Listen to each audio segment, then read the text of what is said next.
Hi, welcome back to Mabie Island. I'm Gaga. And I'm Papa, and we're glad to see you.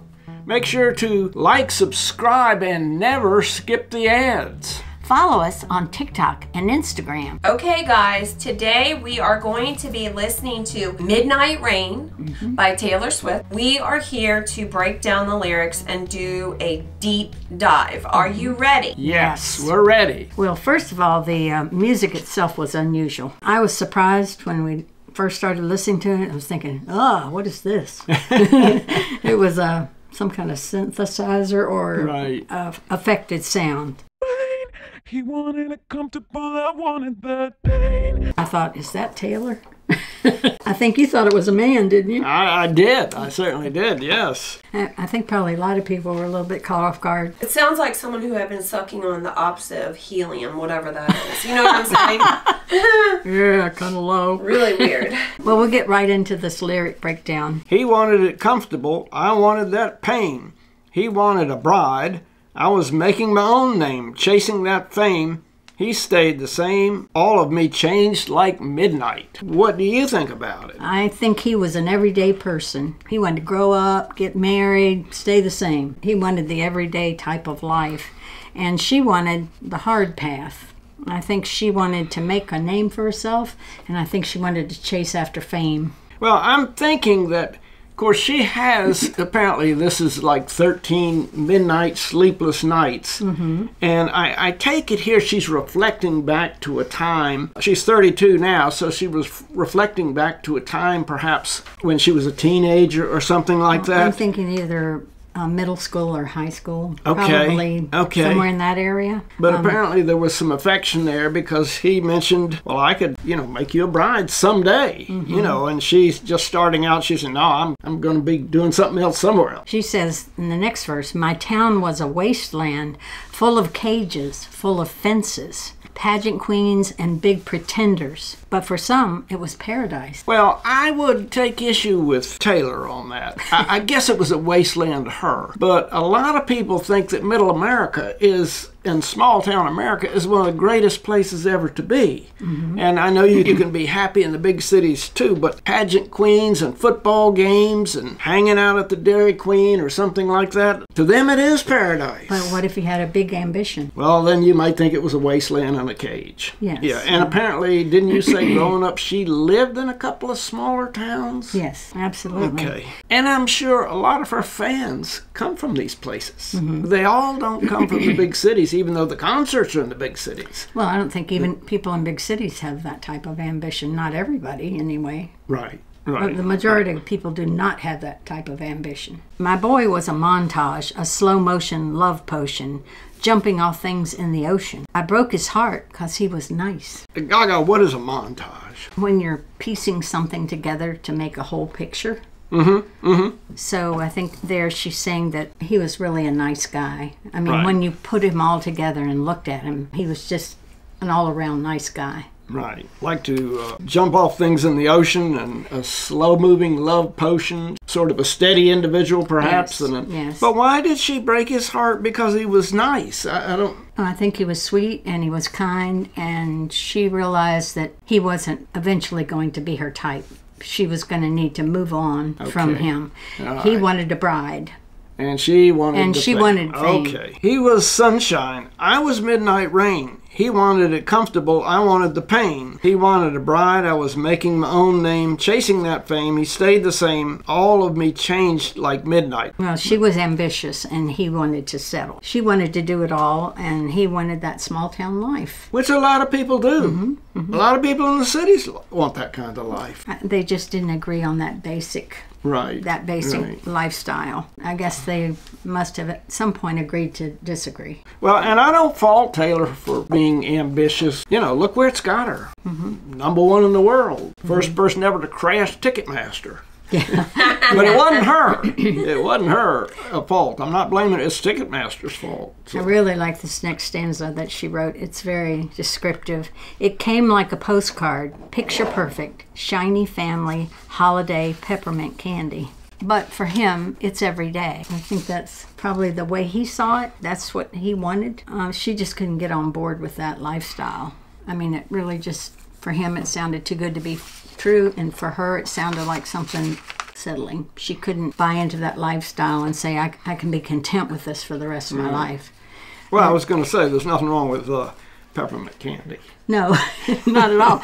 But then if you look at the next stanza, you see, so I peered through a window, a deep portal, time travel, all the love we unravel, and the life I gave away. So she kind of looked at his viewpoint, and this was her viewpoint.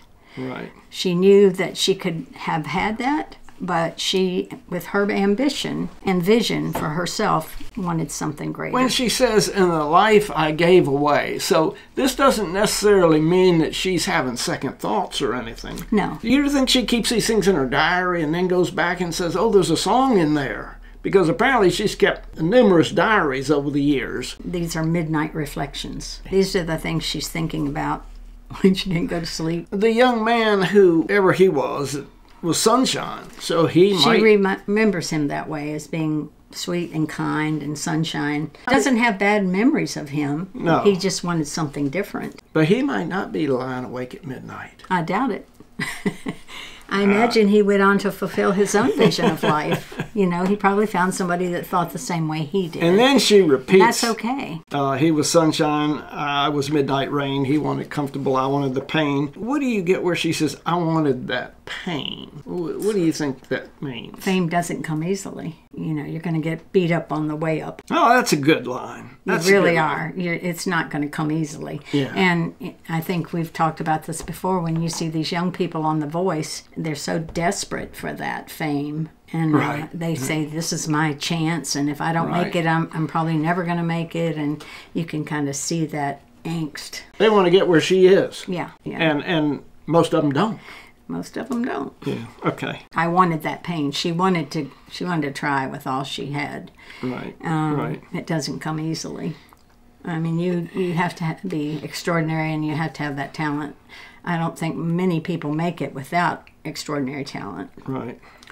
And she has it.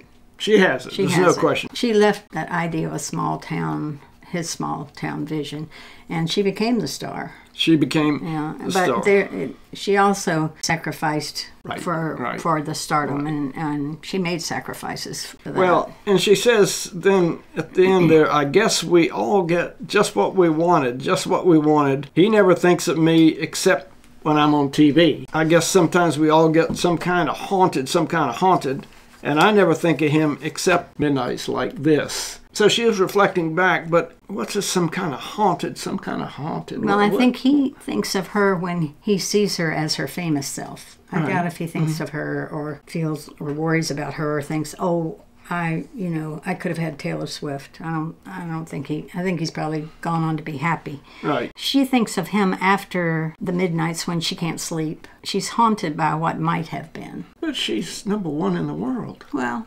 I don't think she has any regrets with that. Right. But I think she thinks, there was that avenue I could have taken. And I could have been that little small town bride.